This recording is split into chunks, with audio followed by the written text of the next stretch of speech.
The wrench slipped from Danny Wright's oil-stained fingers and bounced across the metal floor. He cursed under his breath and crawled deeper into the mining ship's engine compartment. 3 hours into this repair job, and the damn coolant line still leaked like a broken promise. Outside the viewport, stars drifted past Haven's Rest, the orbital repair station that had been his prison and sanctuary for the last 4 years. Nobody chose to work this far out in the outer fringe. This was where careers came to die, where people ran from their pasts, where the galaxy's broken things limped in for one last chance at survival. Danny fit right in. He was tightening the last connector when the proximity alarm screamed through the station's comm system. Danny jerked up and smacked his head against a support beam. Pain flared behind his eyes as he dragged himself out of the engine compartment, rubbing his skull and leaving a streak of grease across his forehead. The control room was barely bigger than a closet. Screens flickered with diagnostic readouts from a dozen docked ships, but Danny's attention locked onto the main display. Something massive was approaching the station. Something that made the sensors struggle to categorize what they were seeing. What the hell? Danny muttered, cycling through different scan frequencies.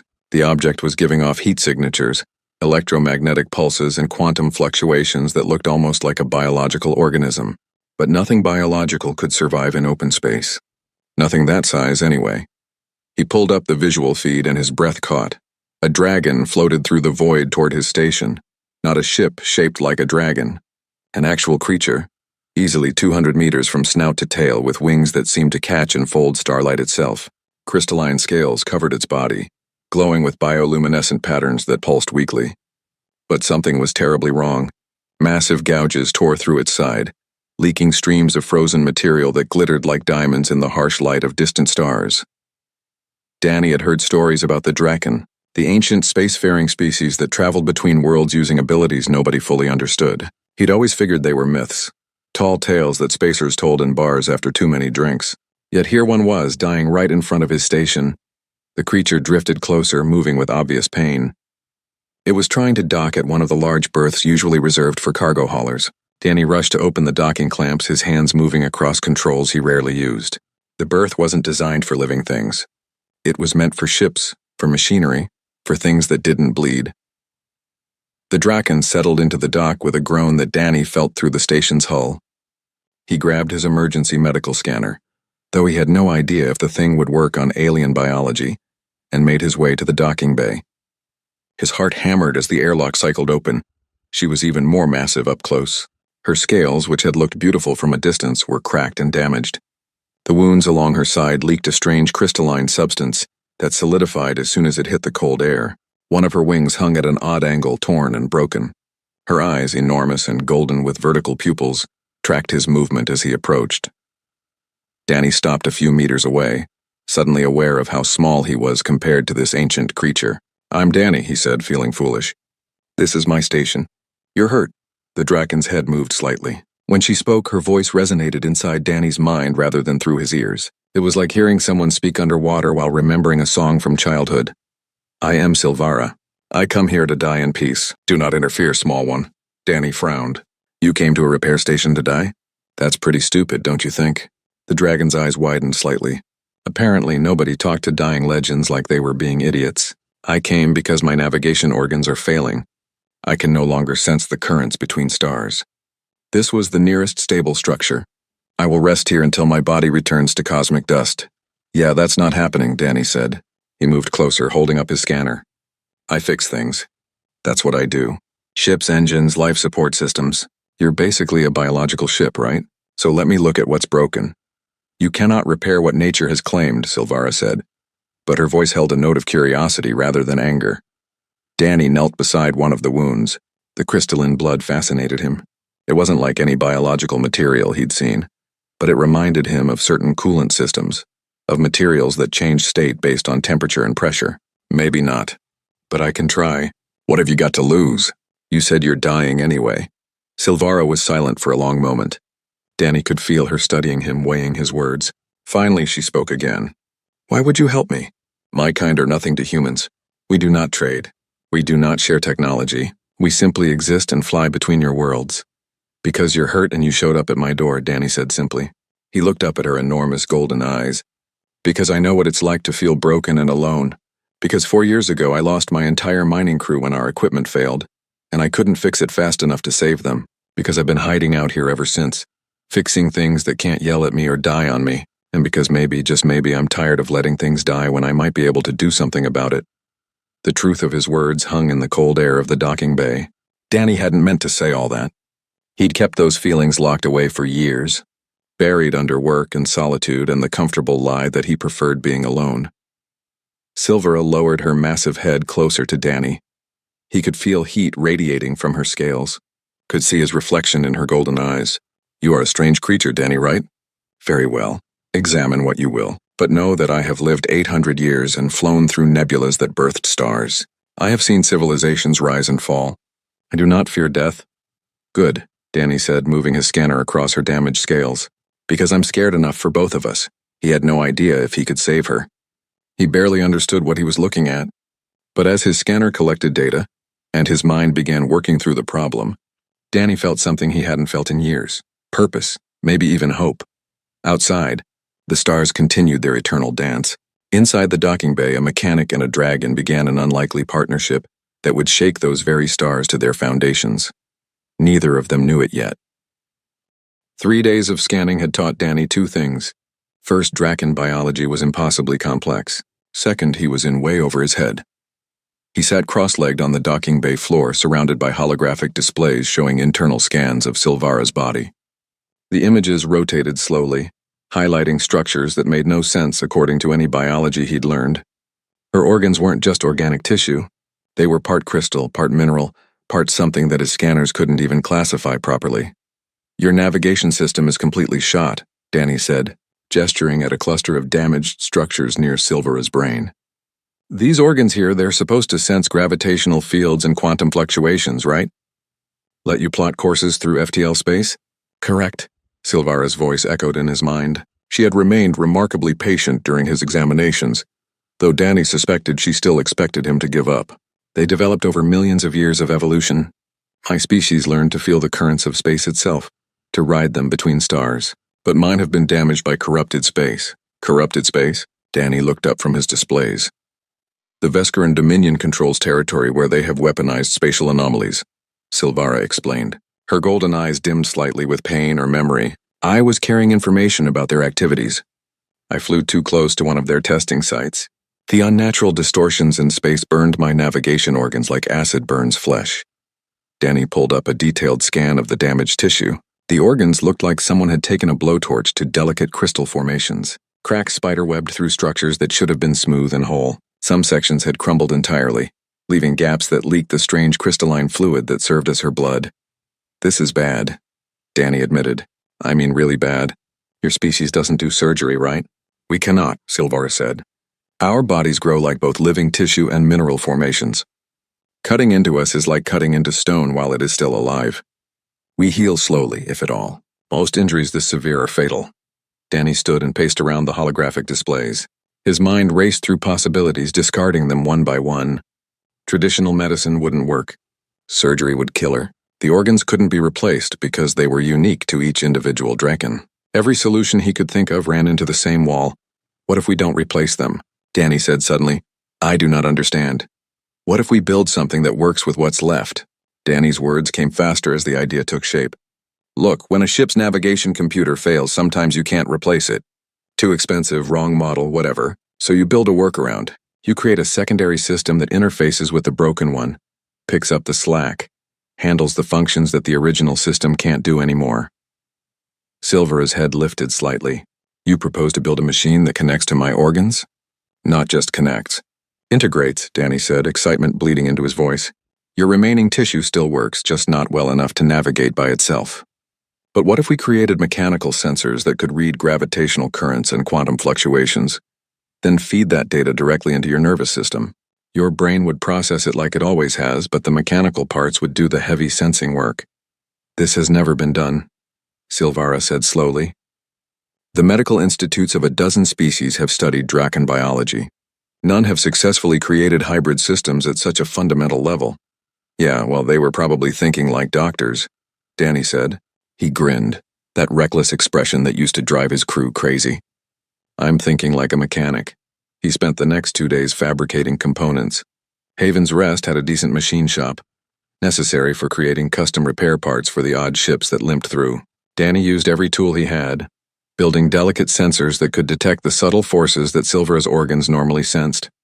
The tricky part was the interface. He needed to connect mechanical devices to living nervous tissue without killing the tissue or causing rejection. Danny adapted human neural interface technology, the kind used to control mining equipment through direct thought. He'd installed dozens of them in his old cruise gear. The memory made his hand shake. He stopped, closed his eyes, and forced himself to breathe. That was the past. This was now. He couldn't save his crew, but maybe he could save Silvara. Danny? Her voice was gentle in his mind. You carry great pain. Yeah, he said quietly. I guess I do. The accident you mentioned, your crew. Tell me what happened. Danny didn't want to talk about it. He never talked about it. But something about Silvara's patient presence, her ancient calm, made the words spill out. He told her about the mining operation, about the equipment failure he'd missed, about watching his friends die while he desperately tried to repair systems that were already too far gone. About the guilt that had driven him to this remote station, where he wouldn't have to watch anyone else die. You blame yourself for something you could not prevent, Silvera said. I was the mechanic. It was my job to prevent it. And I am a Draken. It is my nature to fly. Yet here I am, unable to navigate, my body failing, Silvara said. Should I blame myself for not being stronger? For not sensing the spatial corruption sooner? For 800 years I have carried the memories of friends who lived such brief lives compared to mine. Every connection I formed, I knew I would outlive. Is that pain less than yours simply because I expected it? Danny looked up at her, seeing the weight of centuries in those golden eyes. How do you deal with it? By choosing to continue, Silvara said simply. By accepting that loss is part of existence, but so is creation, connection, and hope. You are trying to save my life, Danny, right? That is not the action of someone who has given up. Danny wiped his eyes roughly. Yeah, well, let's see if my crazy idea actually works before we get too philosophical. He returned to work with renewed focus. The components were ready. Now came the terrifying part. He needed to surgically attach the mechanical sensors to Silvara's damaged organs, threading neural interfaces through crystalline tissue without causing more damage. This is going to hurt, Danny warned. I have lived 800 years, Silvara said. I can endure pain. Danny picked up his tools. His hands were steady now, his purpose clear. Okay then. Let's teach your body to work with some machinery. As he made the first careful incision, Danny wondered if this was how all great innovations happened. Not through genius or planning, but through desperate people refusing to accept that something was impossible. Willing to try anyway because the alternative was unacceptable. If this worked, he would have created something entirely new. If it failed, at least he would have tried. Either way, he was done hiding from the galaxy. The Vescaran warship appeared on Danny's sensors like a predator sliding out of shadows. He'd been running final diagnostics on Silvara's new hybrid systems when the alarm chimed. One look at the ship's configuration told him everything he needed to know. Military, armed, and heading straight for Haven's Rest. Silvara, Danny said quietly. We've got company. The dragon's eyes opened. She'd been resting while her body adjusted to the mechanical components now integrated with her nervous system. Vescarans. They have found me. Yeah. Danny pulled up the communication channel. A face appeared on his screen. Reptilian features covered in dark scales. Cold yellow eyes studying him with casual disdain. This is Haven's Rest. You're in neutral space. State your business. I am Commander Vren of the Vescaran Dominion, the figure said. His voice was sharp, clipped. We are tracking a wounded Draken that stole classified information from our territory. Surrender the beast immediately. First, she's not a beast. Her name is Silvara, Danny said. Second, she didn't steal anything. She's a courier. It's literally what Draken do. Third, even if she had your precious data, she's under medical care. So no. Vren's eyes narrowed. You are one human on an unarmed repair station. We can take what we want. I am offering you the chance to survive this encounter. You have 1 hour to comply. The screen went dark. Danny stared at it for a moment, then started laughing. It wasn't a happy sound, Danny. Silvara's voice held concern. I'm about to do something really stupid, Danny said. He was already moving, pulling up the station's communication systems, activating protocols he'd hoped never to use. You should tell me to just hand you over. It would be the smart thing. Is that what you wish to do? Hell no, Danny said. You're not cargo. You're not a thing they can just take. And I'm really tired of bullies thinking they can do whatever they want because they've got bigger guns. He activated the station's emergency broadcasts, flooding every frequency with warnings about a reactor meltdown, about radiation leaks, about catastrophic failures that were complete lies. Then he opened a wideband transmission to every ship within 3 light years.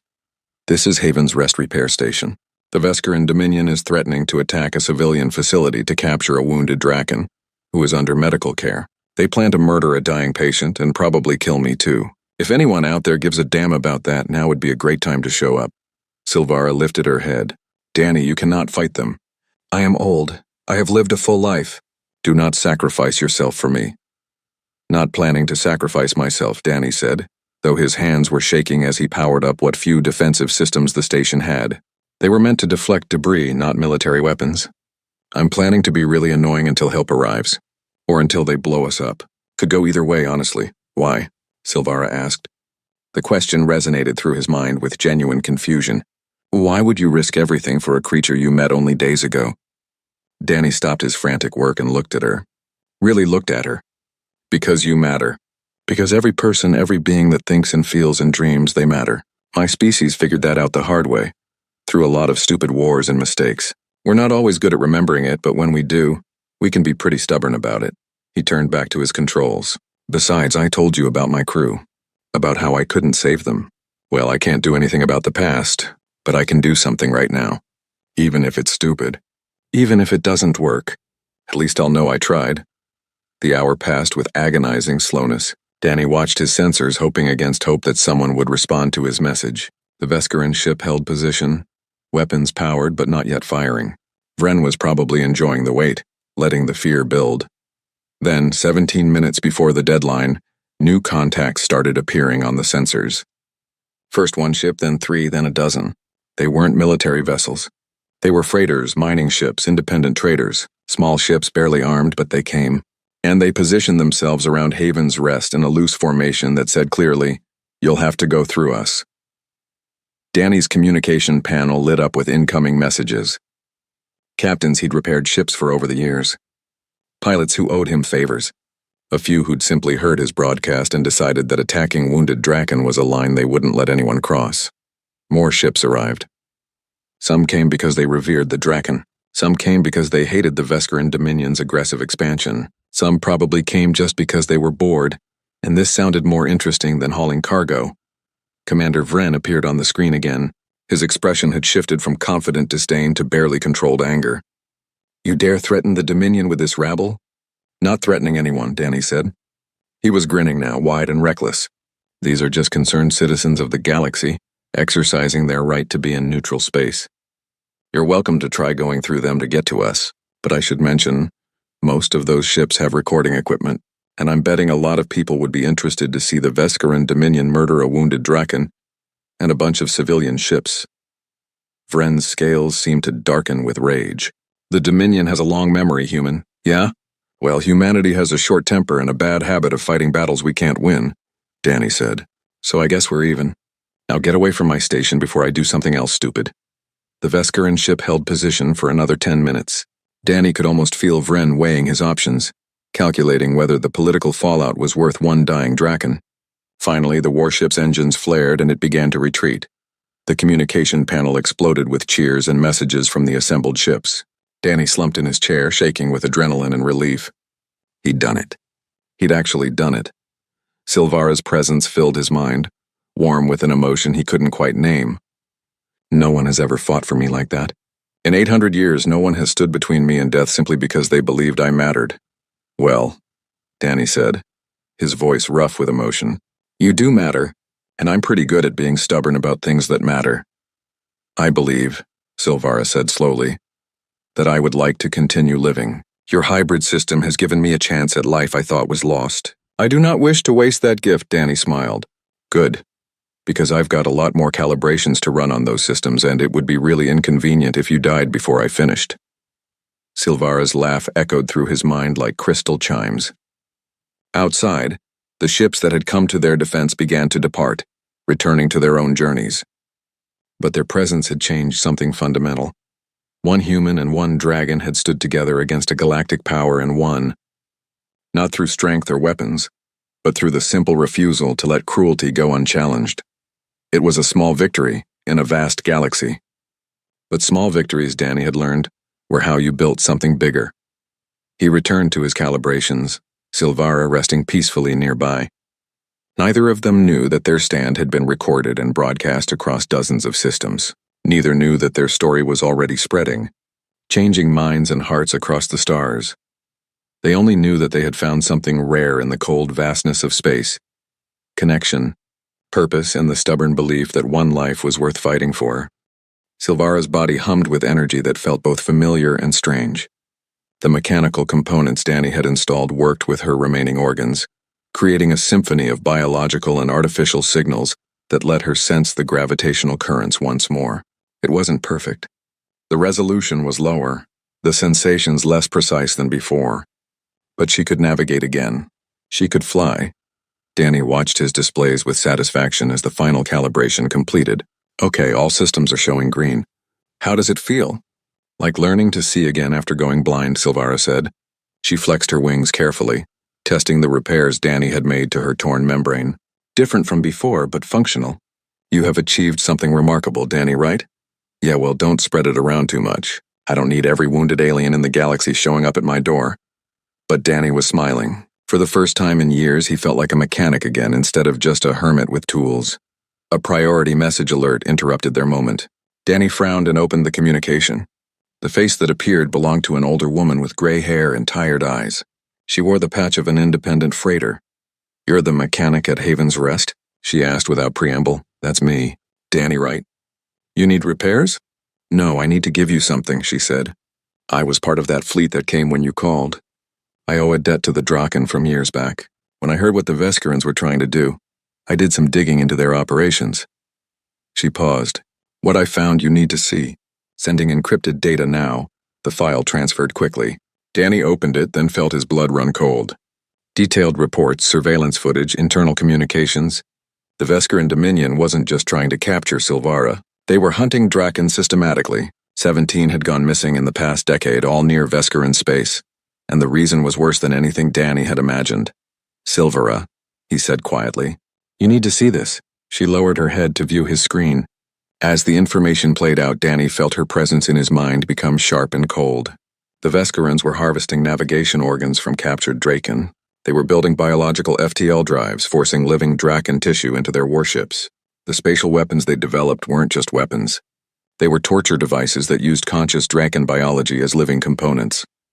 "They are keeping my kin alive." Silvara's voice was ice. "Trapped in machines. Unable to die. Unable to fly. Used as tools for war." Danny's hands clenched into fists. He thought about the hybrid system he'd created to save Silvara's life. The same basic principle, using mechanical and biological components together. But where he had worked to preserve life and dignity, the Veskerans had perverted the concept into something monstrous. "We have to stop this," Danny said. "How?" Silvara's anger filled the docking bay like a physical force. "I am one Draken. You are one human. The Dominion is a galactic power with fleets and weapons beyond counting." "We expose them," Danny said. He was already thinking, his mind racing through possibilities. "That freighter captain, she found this information. Which means it exists somewhere it can be accessed. If we can get proof, real undeniable proof of what they're doing, and broadcast it across the galaxy, the political backlash would be enormous. The Draken are revered," Silvara said slowly, understanding dawning. "Not powerful, but respected. If the galaxy learns what the Dominion is doing to us, trade embargoes, military threats, protests, the Dominion would lose allies, trade partners, legitimacy," Danny continued. "They're powerful, but they're not invincible. They need other systems to trade with, to maintain their economy. If everyone turns against them at once, we would need evidence that cannot be disputed," Silvara said. "Internal facilities. Living Draken that can testify to their treatment. Documentation from the Dominion's own systems, which means we'd have to break into one of their facilities," Danny said. "Get inside, document everything, and get out alive." They stared at each other for a long moment. The enormity of what they were considering settled over them like a weight. Break into a military facility belonging to one of the galaxy's major powers. Document war crimes. Escape with evidence that would shake interstellar politics to its foundations. "This is insane," Danny said finally. "Completely," Silvara agreed. "We'd probably die. Almost certainly. But if we don't try, your people keep getting tortured and killed." "Yes." Danny stood up and started pacing. We'd need help, a team. Someone who knows Vescaran facility layouts, a way to get inside without being detected. A journalist or someone who can broadcast the evidence to every corner of the galaxy simultaneously. And a really fast ship for the getaway. I know other Draken, Silver said. I can contact them. Share what we have learned. Some may be willing to help, or may know those who would. Over the next 3 days, they built a plan. Silvara reached out through networks Danny hadn't known existed, contacting other Drakens scattered across the stars. Most were terrified when they learned what was happening. Some wanted to flee to the deepest parts of space, but a few, especially the younger ones, were angry enough to want action. One of those contacts led them to a Vescaran defector named Kelly's, a former military engineer who'd fled the Dominion after refusing to work on the biological weapon program. He knew facility layouts, security protocols, access codes. Another contact, a human journalist named Rita who'd been investigating Dominion activities for years, jumped at the chance to break the story. She had credentials, recording equipment, and most importantly, access to broadcast networks that could spread information faster than the Dominion could suppress it. A ship captain named Rook, who flew a modified scout vessel that was fast enough to outrun most patrol ships, agreed to provide transport. He'd lost family to Vescaran expansion and wanted revenge. Danny looked at the assembled group on his communication screen. A defector, a journalist, a pilot, a dragon, and a mechanic. It was a ridiculous team for an impossible mission. Okay, Danny said. Let's talk about how we're going to break into a Vescaran bioweapons facility and expose a galactic atrocity without getting killed. Kelly's pulled up schematics of the target facility. This is going to be extremely dangerous. Yeah, Danny said. But someone's got to do it. Might as well be us. Silvara's presence in his mind was warm with determination. I have flown between stars for 800 years. I thought my last flight would be to a quiet place to die. Instead, I find myself planning an impossible rescue with a mechanic who refuses to accept what cannot be done. I believe I prefer this ending, Danny grinned. Who said anything about endings? We're just getting started. Rook's ship slipped through the outer perimeter of the Vescaran facility like a knife through silk. The vessel was small, painted with stealth coatings that scattered sensor sweeps into meaningless noise. Danny crouched in the cramped cargo bay with Rita and Kellis, checking equipment one last time while his heart tried to hammer its way out of his chest. 2 minutes to drop point. Rook's voice crackled through their comm units. After that, you're on your own. I'll hold position in the asteroid field. You've got 4 hours before the patrol shift changes. Miss that window and I can't extract you. Understood, Danny said. He looked at Rita, who was adjusting her recording equipment with steady hands. She'd done dangerous work before, infiltrated corrupt corporations and criminal organizations. But this was different. This was military. This was war. Kelly stared at the facility schematics on his datapad. The Vescaran scales were pale with stress. Once we're inside, follow my lead exactly. One wrong turn and we'll walk into automated defenses or guard patrols. Silvara's presence touched Danny's mind from where she waited in orbit. Her hybrid systems created sensor distortions that would look like equipment malfunctions, masking their approach. I will know if you are in danger. Be careful, Danny, right? Always am, Danny lied. The ship docked at a maintenance port using Kellis's stolen codes. The airlock cycled open and they moved quickly into the facility. Danny had expected something clinical, sterile. Instead, the corridors were industrial, all exposed pipes and harsh lighting. The air smelled wrong, like ozone and something organic that had been burned. Kellis led them through a series of service tunnels. They passed automated systems and storage areas. Danny kept waiting for alarms, for guards, for something to go wrong. But Kellis knew the facility inside and out. They reached a junction where the former engineer stopped and pointed to a sealed doorway. Beyond that door is the main laboratory. That's where they keep the captive Draken, Kellis whispered. I can get us in, but there will be staff. Scientists, guards. We'll need to move fast. Rita activated her recording equipment. Once we're inside, I document everything. Every detail, every face, every piece of evidence. No matter what we see, we can't stop to help anyone until we have enough proof to bury these people. Danny hated that she was right. They couldn't risk the mission by getting caught too early. But the thought of seeing suffering and walking past it made him sick. Kellis used his codes. The door hissed open and they slipped inside. Danny's first impression was sound. Low moaning, like wind through broken structures, except it was alive and filled with pain. Then he saw the source and his blood turned to ice. The laboratory was vast, filled with cylindrical containment units. Inside each one floated a Draken or what was left of one. Their bodies had been surgically altered, organs exposed and connected to machines. Tubes ran into their crystalline flesh, draining their biological material while keeping them alive. Their eyes were open, aware, trapped in a nightmare they couldn't escape. Rita was already recording, her face pale but determined. She captured every angle, every horrific detail. Kellis moved to a computer terminal and started downloading files, pulling every piece of documentation he could access. Danny walked between the containment units, forcing himself to look at each Draken. 17 of them.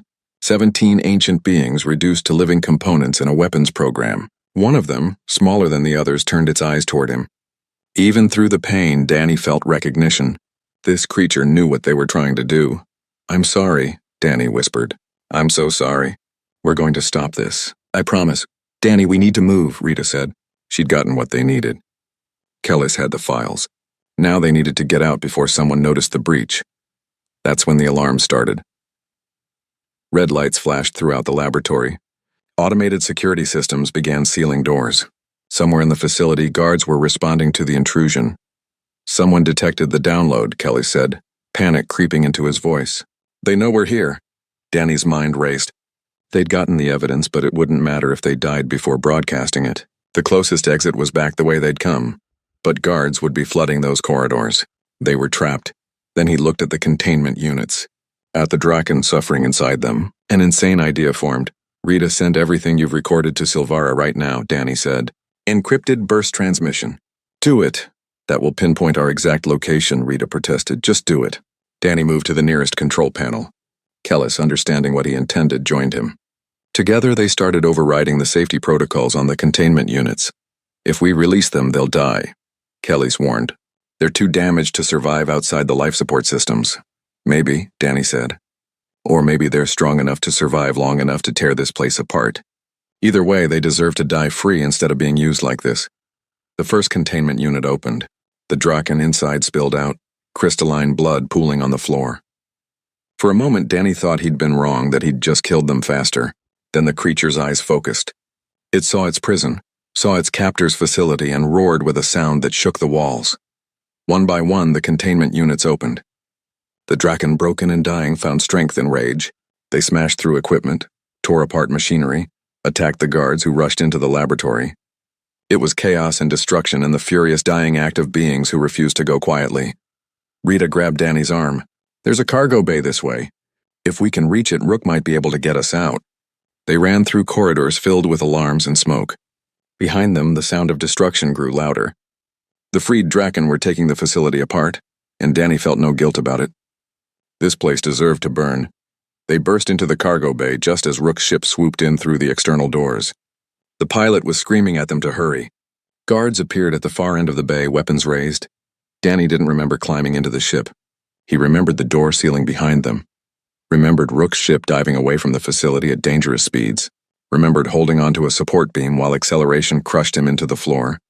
Then they were clear, racing toward the coordinates where Silvara waited. Rita was already broadcasting the evidence on every frequency she could access. The files were spreading across the galactic network faster than the Dominion could stop them.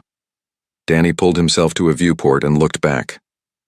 The facility was venting atmosphere from a dozen breaches. The freed Draken had done as much damage as they could before their bodies gave out. It was a small victory, a tiny act of defiance, but it would shake the galaxy to its foundations.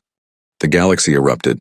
Within hours of Rita's broadcast, the evidence spread to every corner of civilized space. Images of the tortured Draken, internal Vescaran documents proving the weapons program, testimony from Kellis about what he'd witnessed. The response was immediate and furious. Trade ships refused to dock at Vescaran ports. Diplomatic channels flooded with protests. Systems that had maintained neutral relationships with the Dominion suddenly imposed sanctions. 3 member worlds within Vescaran territory declared independence. The Dominion's leadership scrambled to contain the damage, but the truth was out and spreading faster than they could suppress it. Danny barely noticed any of it. He was too busy trying to keep Silvara alive. The escape from the facility had cost her. Using her hybrid systems to create sensor distortions for hours had pushed the delicate integration between mechanical and biological components to its limits. Something had broken, shorted out, damaged beyond quick repair. She'd collapsed as soon as they reached Haven's Rest, her body shutting down to conserve energy. Stay with me, Danny pleaded, his hands working frantically over the exposed machinery in her side. Connections had melted. Organic tissue had torn. It was worse than when he'd first found her. Come on, Silvara. We didn't come this far for you to quit now. Rook and Rita helped as best they could, following Danny's instructions to hold tools and monitor readouts. But Danny knew the truth. He couldn't fix this. Not with the resources he had. Not fast enough to save her. His comm unit lit up with an incoming transmission. Multiple signals, actually. Ships were arriving at the station from all directions. Not warships or threats, but vessels carrying equipment, medical supplies, engineers, and xenobiologists from a dozen different species. We heard what you did, one captain said over an open channel. We're here to help. More ships arrived. A Trellan medical frigate with bioregeneration equipment, a human transport carrying neural interface specialists, a Hylian science vessel with crystalline growth accelerators. They'd dropped everything to come, bringing their expertise and technology to save the Draken who'd helped expose the Dominion's crimes. Danny coordinated the effort, directing specialists to different systems. They worked around his original hybrid design, supplementing it with technologies he'd never dreamed of having access to. A Trellan doctor showed him how to use bioregeneration fields to encourage Silvara's damaged tissues to heal faster. A human engineer helped him rebuild the mechanical components with better materials, more efficient designs. It took 3 days. 3 days of constant work, of specialists from different worlds learning to cooperate, of combining technologies that had never been meant to work together. Danny barely slept, sustained by coffee and stubborn refusal to accept failure. On the 3rd day, Silvara's eyes opened. Danny. Her voice echoed in his mind, weak but clear. I heard you calling to me. Even in the darkness, I heard you refusing to let me go. Danny's legs gave out. He sat down hard on the floor next to her, exhausted and relieved beyond words. Yeah, well, you don't get to die after all this. I won't allow it. You are a strange human, Silvara said. Her golden eyes held warmth that Danny had never seen before. You saved my life twice now. You exposed a great evil. You brought together beings from across the galaxy to help someone they had never met, all because you believe that individual lives matter. They do matter, Danny said simply. Around them, the various specialists were packing up their equipment. Many were staying to study the hybrid systems, fascinated by what Danny had created. His desperate attempt to save one life had opened new fields of research, new possibilities for integrating organic and mechanical systems. Medical applications, prosthetics, even new approaches to ship design. The implications would ripple through galactic science for decades. Rita found Danny in the docking bay later that evening. The journalist looked tired but satisfied. The Dominion leadership is in chaos. They've shut down the bioweapons program officially. The surviving Draken from other facilities are being freed and treated. War crime tribunals are being organized. It's not over, but it's a start.